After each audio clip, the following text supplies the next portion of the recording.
ড্রামের তালে তালে ছুটে চলছে নৌকা, যেখানে সামনের অংশে রয়েছে ড্রাগনের মাথা আর পেছনে লেজের মতো নকশা। শিয়ামেনের জিমেই ড্রাগন বোট পুলে মুখোমুখি হয় চীন এবং তাইওয়ানের বিভিন্ন অঞ্চল থেকে আসা প্রতিযোগীদের ৩৬টি দল। উদ্দেশ্য শুধু জয়লাভ করা নয়, একসাথে উৎসবের আনন্দ ভাগ করে নেয়া। রোদে পুড়ে গেলে বুঝি আমি সত্যিই রেসের অংশ, তাই ট্যান হওয়াটা আমার কাছে মন্দ লাগে না।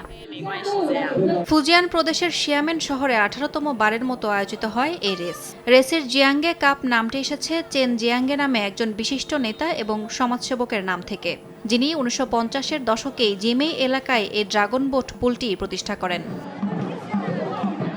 প্রতিযোগিতার মধ্যেই ফুটে উঠেছে পারস্পরিক বোঝাপড়া, ঐতিহ্য আর একসাথে উৎসব পালনের চেতনাও। রেসের সময় চারপাশে উৎসুক দর্শকদের গর্জনে মুখর হয়ে ওঠে পুরো পুল এলাকা।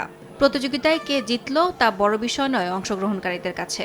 ড্রাগন বোট রেসের মাধ্যমে দুই তীরের মানুষের বন্ধুত্ব আর ঐতিহ্যের সেতুবন্ধন ফুটে ওঠে বলে মনে করেন অংশগ্রহণকারীরা। ইয়াসমিন অনন্যা, সময় সংবাদ।